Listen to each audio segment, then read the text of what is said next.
ছেলের মুখে একটু হাসি ফোটাতে এবং তার স্বপ্ন পূরণে অক্লান্ত পরিশ্রম করে যাচ্ছেন রাজু মিয়া। ঢাকার মহাখালীতে রিকশা চালিয়ে জীবিকা নির্বাহ করাই পিতা প্রমাণ করেছেন ভালোবাসার কাছে কোনো বাধাই বড় নয়।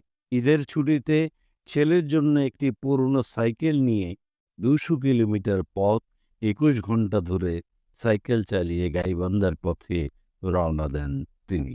রাজু মিয়ার বাড়ি গাইবান্ধার পলাশবাড়ী উপজেলার হরিনাথপুর গ্রামে।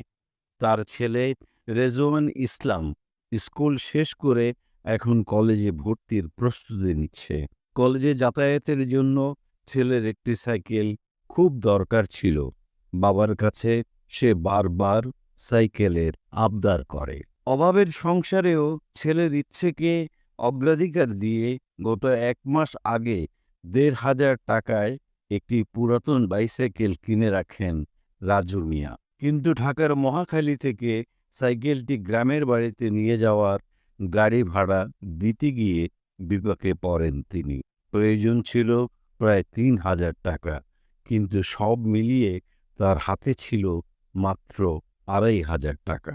শেষমেশ তিনি সিদ্ধান্ত নেন সাইকেলটি নিজেই চালিয়ে বাড়ি নিয়ে যাবেন। বৃহস্পতিবার ফজরের নামাজের পর সকাল ৫টায় রওনা দেন ঢাকার মহাখালী থেকে। টানা ২১ ঘন্টা সাইকেল চালিয়ে তিনি রাতের মধ্যেই পৌঁছে যান বগুড়ায়। রাতের বেলায় একা সাইকেল চালাতে দেখে বগুড়া মহাসড়কে সেনাবাহিনীর সদস্যরা তাকে চেকপোস্টে থামান এবং জিজ্ঞাসাবাদ করেন। রাজু মিয়া যখন তার এই দীর্ঘ পথ চলার পেছনের গল্প শোনান, সেনা সদস্যরা আবেগ আপ্লুত হয়ে পড়েন। তারা তাৎক্ষণিকভাবে তাকে খাবার সরবরাহ করেন এবং একটি ট্রাকে করে সাইকেল সহ তাকে গ্রামের বাড়ির উদ্দেশ্যে পাঠিয়ে দেন। রাজু মিয়া জানান, গাড়ি ভাড়া না থাকায় ছেলের শখের সাইকেল হাতে নিয়েই পথে বেরিয়েছিলাম। সেনাবাহিনীর সহায়তা না পেলে এত দূর আসা অসম্ভব ছিল।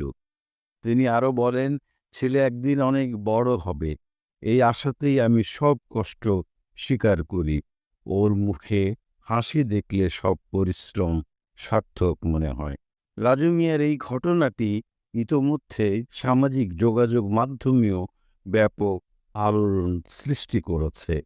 একজন পিতার নিঃস্বার্থ ভালোবাসা ও আত্মত্যাগ আবারও প্রমাণ করল, স্বপ্নকে বাস্তব করতে হলে সাহস ও ভালোবাসাই যথেষ্ট।